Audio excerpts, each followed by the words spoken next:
voting rights will not be expanded in one of the most solidly Democratic states after two ballot initiatives were rejected last week. 5 proposals were on the table for voters in New York. They approved measures for declaring clean air and water a right and increasing the claim limit in city civil court.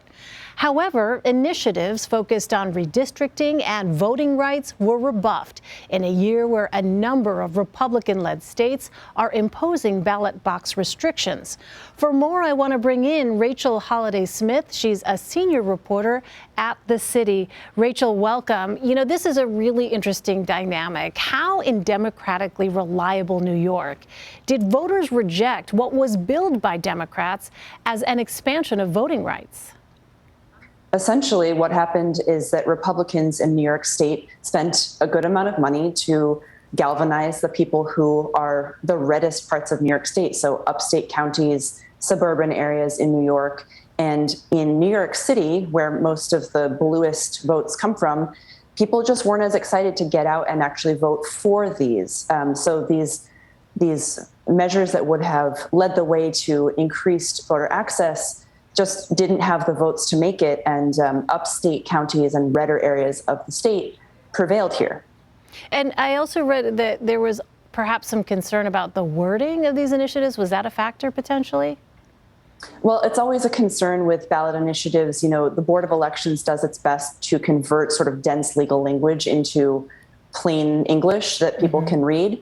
But yeah, it is a bit hard to read these questions, and advocates I've spoken with are always concerned, but particularly this year, about the ease of understanding these ballot questions.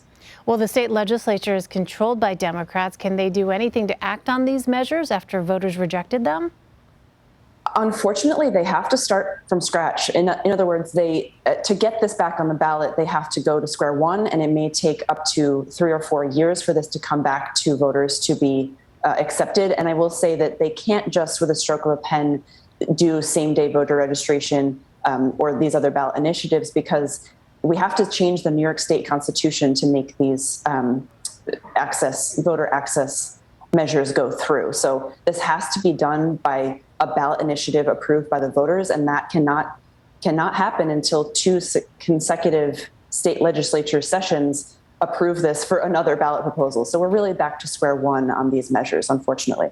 At the same time, there's also the ballot question on redistricting. Tell us what the measure would have done if approved, and why does it appear voters rejected it?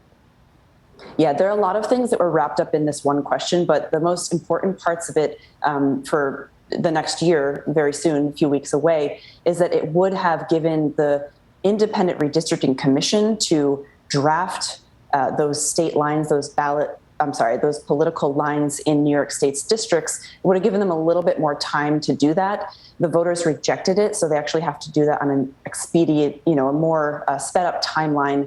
And folks who were advocating for this proposal said, we actually need to do this sooner because we'll run up against the time when politicians or people who want to actually get into office in those districts that we're going to draw those lines for, when they're going to start petitioning to get signatures to actually get on the ballot. In other words, the redistricting process may actually run up into the timeline when people are going to actually start running for office in these district lines that we have not yet drawn. Yeah, I was going to ask Rachel, because how does that work? What happens with those political maps in New York from a practical perspective?